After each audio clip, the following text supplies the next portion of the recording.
মুসলিম বিন আকিলের দুইটা ছোট্ট ছোট্ট বাচ্চা ছিলেন, মুহাম্মদ ও ইব্রাহিম। দুইটা বাচ্চা 12 বছর 13 বছর, সোনার পুতুল। খবর পাইলেন বাবাকে জব করে দিয়েছে। দৌড়াইয়া পালাই রে, জঙ্গলায় যায় লুকায়। দুই ভাই পরামর্শ করে, আমরা দুই ভাইকে যদি ধরতে পারে রে, আমাদেরকেও জব করে ফেলবে, বাচ্চা মানুষ। এদিক দিয়ে ঘোষণা হলো, মুহাম্মদ ও ইব্রাহিম মুসলিম বিন আকিলের দুইটা সন্তান যদি মদিনায় চলে যায়, খবর দিবে হুসাইন তো আসবে না, দুইটা ছেলেকে যে ধরে দিতে পারো 10,000 টাকা পুরস্কার। আমাদের হিসাব বললাম, লোকেরা তরবারি নিয়ে ঘুরতেছে মুহাম্মদ ও ইব্রাহিমের তালাশে। ওই দুইটা বাচ্চা পূর্ণিমার চাঁদের মতো চেহারা, সারাদিন লুকাইয়া থাকে।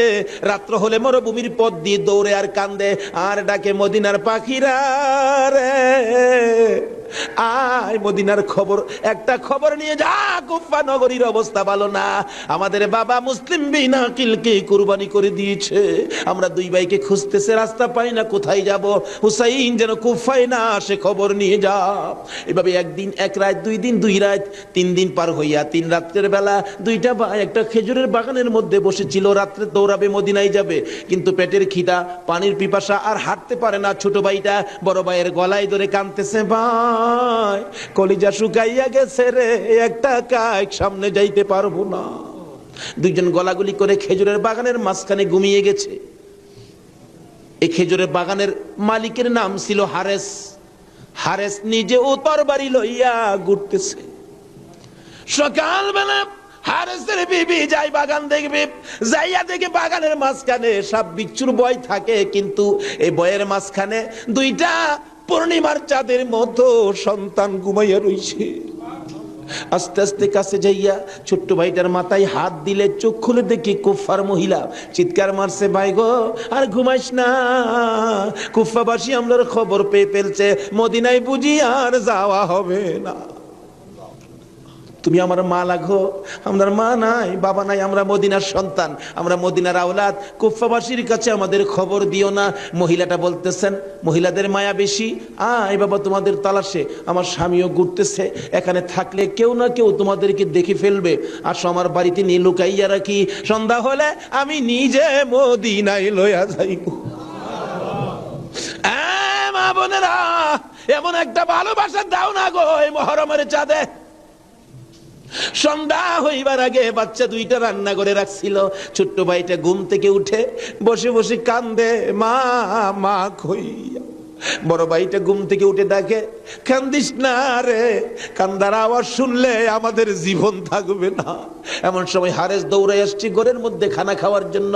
খানা খাইতে বসে ডাকতেছে, বিবি গো জলদি করে খানা দে, কে জানি পুরস্কারের বাগি হইয়া যায়। এমন সময় রান্না করে কান্দার আওয়াজ শুনলে ডাকতেছে, বিবি রান্না করে কে কান্দে? বিবি বলেন, তোমার ঘরে নয়, অন্য ঘরে কান্দে। বিবি রে, আমার ঘরে কান্দার আওয়াজ শোনা যায়। বিবি মিথ্যা কথা কোস, আমার ঘরে কান্দা। বিবি বলেন, তোমার ঘরে নয়, কুফাবাসীর সন্তানেরা কান্দে। হারেস বলেন, বিবি রে, কুফাবাসীর কান্দা এত সুন্দর না।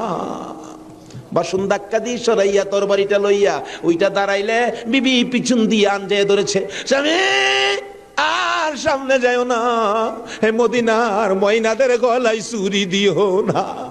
তোমার যদি মারতে চাই গো স্বামী, আমার গলাটা পেতে দিলাম, আমার গলাটা কাইটা দাও। না না, মানবো না।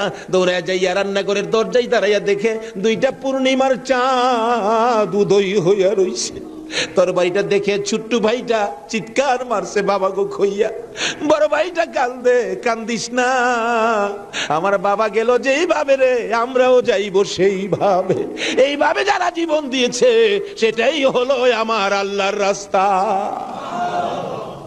দুই ভাইকে ধরে মুরগির বাচ্চার মতো শেষরাইয়া বাহির করে যাইতে যাইতে যাইতে যাইতে একটু পরে পরে ছোট্ট ভাইটা জিগায়, হারেস রে, আমরা মেরে ফেলবে রে, মারিস নাই, আমরার মা নাই, আমরার বাবা নাই।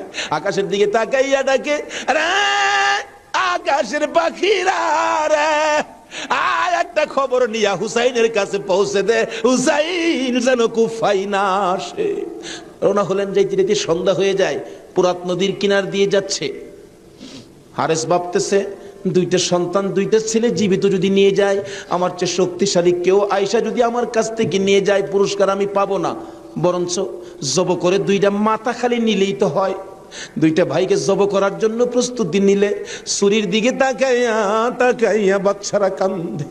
ছোট্ট ভাইটাকে জমিনে শোয়াইছে, গলাটা কাটবে, লাফ মেরে উইটা গেছে। বড় ভাইটাকে শোয়াইছে, উইটা গেছে। আবার জোর করে জমিনে শোয়াইয়া ছোট্ট ভাইটাকে বুকের উপর পাড়া দিয়া ধরছে, মাথার মধ্যে চাপা দিয়ে ধরে গলাটাই ছুরি চালাবে, ছুরির নিচে থাইকা কাঁদতেছে, হুসাইন আইসো না গো, কারবালায় আইসো না, এই কুফা নগরীতে আইসো না, কুফার মানুষের তরবারির ব্যবস্থা ভালো না। গলা কেটে দিলেন বড় ভাইটারে, গলা কেটে দুইটা ভাইকে দুই দিকে ধাক্কাইয়া পুরাত নদীতে ফেলে দিলেন, মাথা ছাড়া বডিখানি ফেলে দিয়ে মাথা রুমালের প্যাকেট করে রওনা হলে শুনে পিছন দিয়ে আবার ডাকতেছে, হারেস রে আমরা দুই ভাইয়ের মারিস না। হারেস বলেন মাথা কেটে নিয়ে আসলাম। আবার ডাকে কে? পিছনে যাইয়া দেখে দুই দিকে দুইটা বডি লাশ ছিল। দুইটা ভাই আবার একসাথে হইয়া এক ভাই আর এক ভাইয়ের আনজাইয়া ধরে রাখছে। আমার আল্লাহ বলেছে আমার রাস্তায় যারা জীবন দেয় রে তারা মরে না, তারা মরে না রে, তারা জীবিত। এই দুই ভাই প্রমাণ করে দিলেন তারা জীবিত। ওদিকে যায় না, ওদিক দিয়ে যাইতেছে এজিদের দরবারে পুরস্কার আনবে। এদিক দিয়া ইমাম হুসাইন 72 জনের কাফেলা লইয়া গো আস্তে আস্তে কারবালার জমিনে এসে পৌঁছে সন্ধ্যা হয়ে যায়। রাস্তা চিনে না। হুসাইন বলেন তাবু গাড়ো, সকালবেলা কুফার দিকে রওনা হব। তাবু গাড়তে গেলে জমিনে কূপ দেয়, মাটির থেকে রক্ত বাহির হয়, গাছের ডালে আঘাত করে গাছের ডাল থেকে রক্ত বাহির হয়। সঙ্গীরা বলেন হুসাইন ব্যাপারটা বুঝতে পারতেছি না। হুসাইন বলেন রাখো রাখো, এখানে কি কাউরে পাই কিনা জিজ্ঞেস করলেন এই জায়গাটার নাম কি? একজন লোক বলেন আপনারা কোত্থেকে আসছেন? আমরা মদিনার থেকে আসছি। এই জায়গাটার নাম কি? জায়গাটার নাম কারবুলা। হুসাইন একটা চিৎকার মারছে, সঙ্গীরা রে তাবু গাড়ো। আমার নানা বলেছে রে, নানার উম্মতের জন্য আমি হুসাইন কারবালাই নাকি শহীদ হব। মুহররমের 7 তারিখ তাবু গাড়লেন। সন্ধ্যা হইলে তাবু গাড়লে রাত্র শেষ হওয়ার আগে 4000 এডিদি শুনল নিরস্ত্র মুসলমানের চারপাশে ঘেরাও করেছে। আজকে সেই নিরস্ত্র মুসলমানের উপর ইরাকের জমিনে বলুন তো আক্রমণ হচ্ছে কিনা? সকালবেলা ডাকে হুসাইন যুদ্ধ করো। হুসাইন বলেন আমি তো যুদ্ধ করতে আসি নাই, বেড়াইতে আসছি। যেতে দেখো চিঠি পাই আসছি বেড়াইতে, কোনো কথা মানবো না, যুদ্ধ করো। একদিন 2 দিন 3 দিন পার হইয়া মুহররমের 9 তারিখ দিবাগত 10 তারিখের রাত্রে শেষ চিন্তাধারা। হুসাইন তাবুর বাতিরা জ্বালায় বলতেছেন তোমরা কথা শোনো। কি? এখানে অবস্থা ভালো দেখা যায় না, যুদ্ধ করার তো কিছু নাই, তোমরা আমার একটা কথা শোনো। কি? বাতিটা নিবাই দিলেন। নিবাই দিয়া বলতেছেন যে যেদিক দিয়া পারো কারবালার সাইরা তোমরা নিজেদের জান বাঁচাও, কিন্তু হুসাইন কারবালায় শহীদ নানার উম্মতের নাজাতের জন্য। সারা রাত কান্নাকাটি। পারবা? 9 তারিখ দিবাগত রাত্রে টিভির বর্তাটা বন্ধ রাখতে, রেডিওর চাবিটা বন্ধ রাখতে, হুসাইন কারবালায় সমস্ত লোকদেরকে 72 জনের কাফেলা নিয়ে কান্দে, আর আমরা সেই তারিখে টিভি চালাই। কিসের মহব্বত আর কিসের মায়া আর কিসের নামাজ তুমি পড়েছো?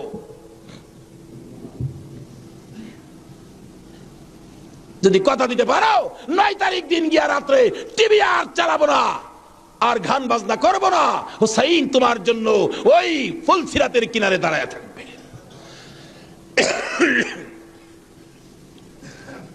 সকাল হয়ে যায়, ফজরের আজান দিলে নামাজ পড়ে। নামাজ পড়লেন, এত বিপদ তারপরও হুসাইন নামাজ ছাড়ে না পড়ে। তাহলে বোঝা গেল এই নামাজ ছাড়া গেলে হুসাইনকে পাবো না। নামাজ পড়ে কোরআন শরীফ পড়তে বসছেন, এমন সময় শাহরবানু এই 6 মাসের বাচ্চাটা নিয়ে ডাকতেছেন, স্বামী স্বামী গো 3 দিন পর্যন্ত খানা পিনা কিচ্ছু নাই তাবুতে, এই মরুভূমির গরমের তাপে বাচ্চাটার কলিজা পর্যন্ত শুকায় গেছে, দেখো জিহ্বাটা নাড়াইতে পারতেছে না, 6 মাস কথা বলতে পারে না, তো একটু পানি যদি খাওয়াইতে পারো মনে হয় বাচ্চাটা বেঁচে যাবে, না হয়তো বাচ্চাটা মরে যাবে। হুসাইনকে দাও দাও দাও, কোলে নিয়ে কাঁদতেছে আর ডাকতেছে, এই যদি সৈন্যরা রে এরকম বাচ্চা তো তোদেরও আছে, দুষ করলে আমরা করছি, এই তো কোনো দুষ করে নাই, একটু পানি বাচ্চাটারে দে, আমার নানা না হইলে কিচ্ছুই হইতো না, এই পানি হইতো না, আজকে আমার নানার আওলাদ মারা যাবে পানির জন্য, একটু পানি দে, অনুরোধ তোদের কাছে একটু পানি বাচ্চাটারে দে, আমাদেরকে দরকার নাই, বাচ্চাটারে দে। এইভাবে ডাকতেছে আর যাইতেছে। দূর থেকে একটা এদিকে সৈন্য হুসাইনের দিকে লক্ষ্য করে তীর মারলেন, তীর আইসা হুসাইনের গায়ে তো লাগলো না, হুসাইনের কোলে 6 মাসের শিশুর কলিজাটার মাঝখান দিয়ে তীর ঢুকে গেছে। আলী আসগর বাবার মুখের দিকে তাকাইয়া জিহ্বাটা বাহির করে দিছে, দুইটা চোখ উল্টাইয়া চোখের পানি ছেড়ে ছেড়ে বুঝাইতেছে, বাবা গো, মায়ের কাছে বলে দিও আর জীবনে পানি চাইতাম না। হুসাইন বলেন, টান দিয়ে তীরটা যখন খুলে ফেললাম, তীরের আগার মধ্যে আমার বাবার কলিজা সিরা আইসা পড়ছে। মৃত শিশু কুলে লইয়া তাবুর পাশে যাইয়া লম্বা ঘটনা ডাকতেছে, ও শাহার বানু কোথায়? কেন? এই যে নাও তোমার ছেলেরে পানি খাওয়াইছি। বেরিয়া দেখে মা দুকিনি, বাবার জিব্বা বাহির হইয়া রইছে, চোখ দুইটা উল্টা লইছে, বুকের মধ্যে রক্ত দেখা যায়, চিৎকার মারছে, মাবুদ আমার বাবা কুল পানি খাইছে গো। এই জমিনে যে নবীর জন্য সব বানাইছো, সেই নবীর উম্মত পানি পায় না, তীর খায়া মরে আর কলিজা মানে না। এইভাবে কাঁদতেছিলেন। মুহররমের 10 তারিখ সকালবেলা আলী আকবর 18 বৎসরের পালোয়ান দৌড়াই আসছেন। মা কেন কান্দো? দেখাইলেন, দেখো তোমার 6 মাসের ছোট্ট ভাইয়ের অবস্থা। আলী আকবর দেখে আর সহ্য করতে পারে না, রক্ত হাতে নিয়ে বলতেছেন, মাবুদ গো, এ রক্ত ছুঁয়ে কসম খাইলাম এদিদি সৈন্যরে ছাড়বো না। যুদ্ধ শুরু হয়ে যায় মুহররমের 10 তারিখ। আলী আকবর যুদ্ধ করতে করতে পিপাসিত ক্লান্ত হইয়া তাবুতে ফিরে এসে ডাকতেছেন, মা মা, এক গ্লাস পানি যদি খাওয়াইতে পারো, কথা দিলাম সমস্ত কারবালার সৈন্য, এই দিদি সৈন্য ওদেরকে আমি খতম করে ফেলবো। মা চোখের পানি ছেড়ে ছেড়ে বলেন, আলী আকবর রে, পানি যদি থাকতো তোর ভাই কি তীর খায়া মরতো? নাই রে বাবা, পানি নাই, পানি নাই। মায়ের পায়ে সালাম করলেন আর চোখের পানি ছেড়ে দিলেন। মা মা গো, বিদায় দাও গো, দেখা হবে হাসরের ময়দানে। যাইতে যাইতে যাইতে যাইতে একটু যাই আবার ফিরে ফিরে চাই, মা বিদায় দাও, দেখা হবে হাসরের ময়দানে। মা দুইটা হাত বাড়ায়া ডাকে, আর ফিরে ফিরে চাইস না রে বাবা, আর ফিরে চাইস না, সহ্য হয় না। যুদ্ধ করতে করতে আলী আকবর শহীদ। এইভাবে পুরুষ যারা ছিল সব শহীদ, শুধুমাত্র বাকি জয়নাল আবদিন বিমারি আর ইমাম হুসাইন। হুসাইন তরবারিটা নিয়ে পোশাক পরে তৈয়ার হলেন। জয়নাল আবদিন দাঁড়াইতে পারে না, পড়ে যায়। তারপরেও ডাকে, হুসাইন গো, তুমি যাইও না, আমি জয়নাল যাব। বিমারি উঠতে পারে না, তবু হুসাইনের পক্ষে যাইতে চায়। আর আমরা শক্তিশালী হইয়াও হুসাইনের পক্ষে যাইতে চায় না। এবার বলতেছেন, জয়নাল রে, তুমি যাইও না, তুমি যদি যুদ্ধের ময়দানে শহীদ হয়ে যাও, নবীর বংশের বাতি টুকুন কে জ্বালাবে? হুসাইন যুদ্ধে চলে যায়। লম্বা ঘটনার সংক্ষেপ করে দিলাম। মুহররমের 10 তারিখ যুদ্ধ করতে করতে তীরের আঘাত, বল্লমের আঘাত লাগে আর রক্ত জর্জর করে পড়ে, রক্তে জামা ভিজে যায়, গোড়ার পিঠ পর্যন্ত লাল হয়ে যায়। আরে রক্তে লালে লাল হইল কারবালার ময়দান, বলুন, রক্তে লালে লাল হইল। শহীদ হলো ইমাম হুসেন নবীর জানের জান, শহীদ হলো ইমাম হুসেন নবীর জানের জান। রক্তে লালে লাল হইল কারবালার ময়দান, হায়রে রক্তে লালে লাল হই। এজিদি সেনা সীমার এসে হুসাইনের বুকে বসে, এজিদি সেনা সীমার এসে হুসাইনের বুকে বসে, ছুরি দিয়ে কাটে গলা, বাঁচে না আর প্রাণ, ছুরি দিয়ে কাটে গলা, বাঁচে না আর প্রাণ। রক্তে লালে লাল হইল কারবালার ময়দান, হায়রে রক্তে লালে লাল হইল। দুধের শিশু আলিয়াস ঘরে পানি চাইলো মায়ের দ্বারে, দুধের শিশু আলিয়াস ঘরে পানি চাইলো মায়ের দ্বারে, পানি পানি বলে সে যে দিয়ে গেল প্রাণ, পানি পানি বলে সে যে দিয়ে গেল প্রাণ। রক্তে লালে লাল হইল কারবালার ময়দান, হায়রে রক্তে লালে লাল হইল। শহীদ হলো ইমাম হুসেন নবীর জানের জান, শহীদ হলো ইমাম হুসেন নবীর জানের জান। রক্তে লালে লাল হইল কারবালার ময়দান, হায়রে রক্তে লালে লাল হইল। বলতেছিলাম, হুসেন সমস্ত শরীর থেকে রক্ত ঝরে ঝরে দুর্বল হয়ে যায়, পানির পিপাসিত ক্লান্ত হইয়া গুড়ার থেকে নেমে যায়। পুরাত নদীর পুনার কিনারে যাইয়া একটু পানি হাতে নেয় খাওয়ার জন্য, হাতে নেয় পানি, হয়ে যায় রক্ত। হুসাইন কান্দে, মাবুদ গো, আমার নানা না হইলে কিছু হইতো না, আমার নানা না হইলে জগতের কিছু হতো না, পানিও হতো না। আজকে নানার বংশ, নানার আওলাদ পানি পায় না, আমি হুসাইন পানি খাবো না। এবার দৌড়া যাইয়া আবার চাইলেন গুড়ার উপরে উঠবো, যুদ্ধ করবে। হুসাইন গুড়ার উপরে উঠতে চায়, শরীর দুর্বল, গুড়ার উপরে উঠতে পারে না। বারবার চেষ্টা করে উঠতে পারে না, অবশেষে গুড়ার উপরে পিঠটার মধ্যে হাতটা দিয়ে মাথাটা ফালাইয়া কাঁদতেছে, বাবু আমার নানার উম্মতের জন্য মায়ের দোয়া বুঝি কবুল হয়ে গেছে।